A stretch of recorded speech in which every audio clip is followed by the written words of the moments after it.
Nakarating ka na ba sa probinsya ng Benguet o sa city ng Baguio? Alamang, kumain ka na sa mga pinagmamalaking restaurant dito sa Kabingetan.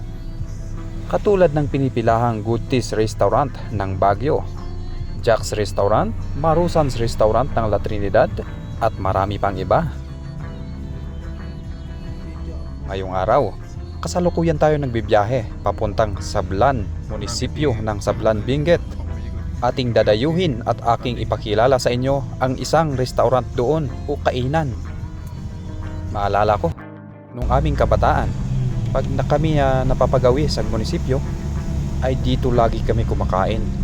Ewan ko ba sa aking mga kabarangay, parang hindi nakukumpleto yung punta nila ng munisipyo hanggat hindi sila kumakain sa restaurant na ito.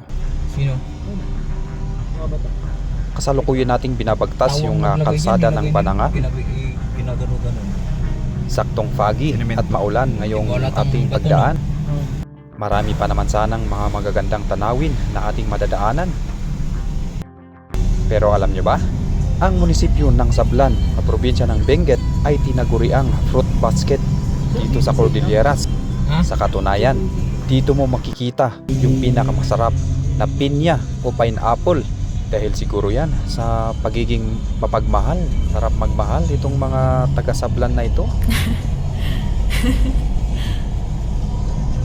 8 barangay nga lang ang bumubuo ng munisipyo na ito. At ang alam ko, marami ring pwedeng pasyalan dito. Sa lugar na rin kasi na ito ay naghahati na yung lamig at saka init. Yun na rin siguro yung isang aspeto kaya namumunga halos karamihan sa mga prutas. Ito na nga, malapit na tayo. Papasyal muna tayo saglit sa munisipyo bago tayo pupunta sa ating target na kainan.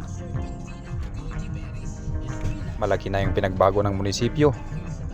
Bungad pa lang ay maliwalas na.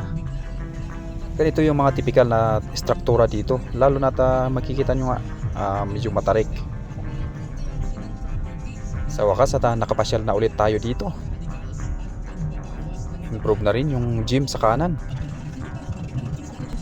Bagong building na rin pala yung munisipyo. O ayan, sa mga hindi pa nakakakita, bagong bago na yung munisipyo ng Sablan. Kita nyo, may improvement talaga.